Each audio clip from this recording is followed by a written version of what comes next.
Welcome back, everybody.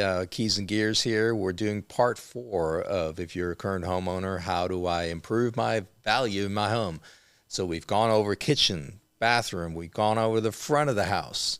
Now we're circling to what? We're circling to the back of the house? The backyard. The backyard. Yes. My gosh. So you're telling me there's more to do than just mow the yard? I mean, Well, post-pandemic, backyards play a much higher role in home value. interesting. And that's just how, And that's just it. what are people looking for in a backyard? Privacy. Okay, so have a fence. Yes. That's one thing, like a board-on-board fence, side-by-side fence, doesn't matter, 6 foot, 8 foot, 10 foot. What do you know? Location specific. I mean, again, it depends on how much dollars you have to spend, but if you don't have a huge budget, is it okay to have a 6 foot board-on-board, or is that just I'd say if you is don't not have a worth huge doing? budget, you want a tidy fence Right. that is stained and Okay. neat and Maintained. Right. You want to maintain So- fence. That'd so- be the number one thing. Right. Forget all the other things, whether it's dog-eared or 4-inch Yeah, I know. or That's 6-inch what I'm or saying. all that other stuff. Does it really Is matter? it well maintained? Or is privacy really the main issue? Just having private backyard is more important than. / security. Yeah, right. That's more important than the actual look of the fence. It just needs to be maintained. It can't be like leaning crappy wood that's all rotted or whatever. Yeah, right. Okay, got it. Okay, so privacy. What else do people want? Everyone wants to feel like they could be the next barbecue king. So you're talking to the guys. sort- I feel triggered. What are you talking about here? So I mean, or queen, some sort of outdoor space that enables you to cook outside. Yes. I'm trying to be obtuse and 30,000 level because it can be a Weber grill, and you've got a really cool concrete area over here where you can put your Weber grill. So it runs the gamut on dollars, right? You can Yeah. spend $100, Or $100,000. right? Yes. I mean, some of the outdoor kitchens I've seen got to be like $100,000. I mean, it's a crazy. Interesting. So, outdoor cooking is what I'm hearing. Are we talking? If you have a shoestring budget, you really can't play in that market, can you? I mean, a movable grill is not cutting it. That's not really what you're talking about, is it? It can be. I mean, it can be. It because when you're going to sell, That's what I'm saying. Yeah. it's the suggestion of lifestyle, right? Okay. So, hey, honey, yeah, look where they're grilling, and the Okay. grill's going to go So with them. you- But hey, right. look, But we can replicate But we that. could do that, Right. Right. The other thing is covered seating. Covered seating. I have. I've seen patios where the patio is big and amazing and gorgeous, and it's all open air, no cover. Well, we live in Texas, Right. and heat is a concern, Yes. or rain is a concern. Yes.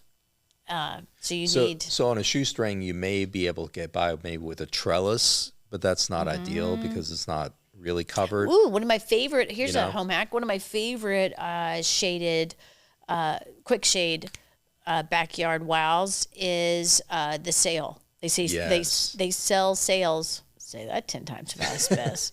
They sell sails in all different colors and shapes and sizes. On a refresh project I just finished, there was no way in the budget or in the space to build a long-term structure.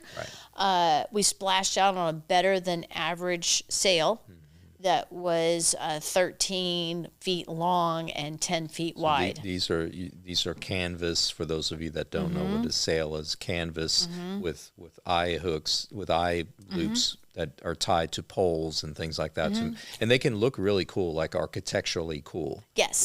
When you do Again, it correctly. if it fits the space. Right. Fits the space. That's a great. I like and that's that a solution. consistency, I y'all. like that solution. Fits the space. I've also used them like triangles, like like 3 triangles, and they all and it's have them architectural overlapping. wow. And, right. No, that I can see that. So it's covered. So outdoor covered seating is important. So having a seating area outside, grill area.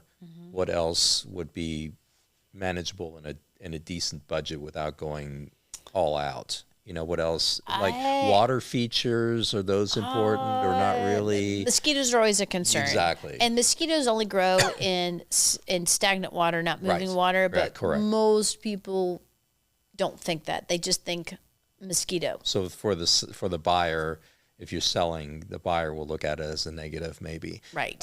What about like misting fans and things like that? Those are all pluses. Those would be are nice, pluses, but they would can be start. nice. Yeah, It gets pricey. it starts getting pricey. Yeah. A raised kitchen garden What is that? is a nice little deal, and that can be like Describe a that. big pot, or it can be actually like instead of digging into the ground, you have some sort of a frame, and you fill that frame on the ground with soil, and you just plant herbs. Okay.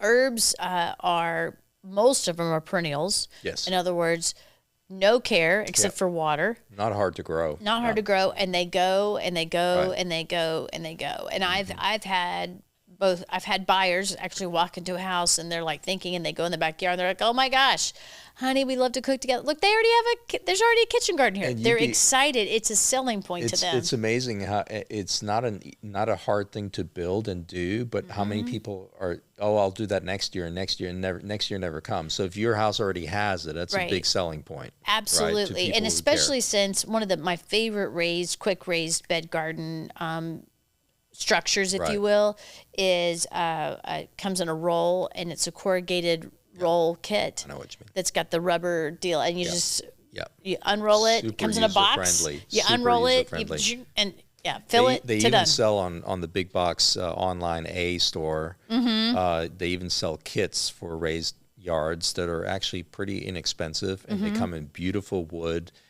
with metal posts that don't rot. You know, I mean, there's kits out there that you can buy for that stuff, so it's not hard to implement and not expensive to implement. But I agree, the look of that alone is beautiful. You know, what about? And it also tends to be a little more pet friendly, and that is yeah. Most dogs will stay out of it. Right. Can't guarantee on the cats, No, but right. most dogs will stay out of it. They don't like the smell of that. What else can we do to spruce up the backyard? What bothers me a lot of times is a lot of backyards don't have focal points, right? So having a focal point in the backyard, or they have house walls that are completely barren. Nothing, no shrubbery, not just a bare wall that when you walk outside, you turn around and there's a bare wall. So what else can we do to spruce up backyards? The screens, there's all different types of screens that are available now, and some of those screens do have like planting boxes in them, and so you can install a screen and then fill it up with plants and things so like you that. can spruce up that bare wall. Fire pits come Fire to pits mind, are great. right? Fire pits are great. Which, by the Even way, if you never use them, they look great. They look right? great. Yeah. And if you want a portable fire pit, Goodwill, there's every time I am in a thrift store, there's fire pits available. Yeah. If you don't want the solo whatever fancy one, you just want a fire pit, you can find them on OfferUp and on eBay. I mean on Facebook Marketplace, people sell them all the time. All the time. Yeah. So again, we're going back to what can you do to really add some wow. If you're gonna be moving within 5 years for pennies, that would fall into that category. Or you can spend $100,000 on a whole redo of the backyard and have really staycation, amazing, great staycation every day. Exactly. All right, so that's part 4. We're going to wrap it up here, but before we do, we have the picture of the week, and what are we looking at today, We Bess? are looking at We're looking at a microwave. So what's interesting? What is this, 1990? I mean, the countertop, backsplash, and the appliances, that's like 1990. Right? Right? So the microwave actually was recently installed. Oh my gosh. Well, it goes with the rest. Right. So lots of things here, and that is right. It does go with what's there. Right. And so it doesn't look too awful. Right. I mean, but what I wanted to point out was microwaves have gotten more efficient. They've also gotten smaller. Yes. Okay. So this family chose to put in a new microwave because it also is the vent for the cooktop, cooking. right? But now they've got the trouble of what do we do with this trim? Yes. because the old microwave was bigger.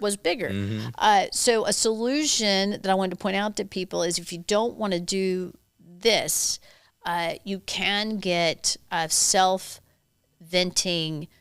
fans. They look like commercial grade, like duct. Yeah. And very nice and gorgeous. Okay. But they have a fan in them that actually recirculates the air. Filters and the reason why I point that out is because the reason why this has a self-filtering fan, so it grabs the air, filters it, and sends it back in. And why is that important? Because this kitchen does not have a direct vent to the outside. I was going to ask, I wonder if it even has a vent through there. A lot of them don't. Yeah, yeah. So something to consider. So you're saying go with the sleek vent at the top, put the microwave somewhere else, and not have to reframe the whole thing, because you really need to frame the sides now, because that looks completely silly, having a big opening with a small little, yeah, I get it. Interesting. So that wouldn't be too hard to do.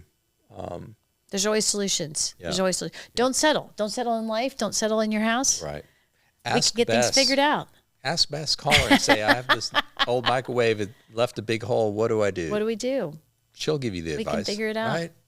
Anyway, thanks for joining us here on Keys and Gears. Look forward to seeing you next time. Like and subscribe. Give us comments. Tell us topics you want to hear about. Ask us questions. Fire away. We're here for you to explain things all about real estate. Well, the gears behind getting the keys. That's right. See you next time.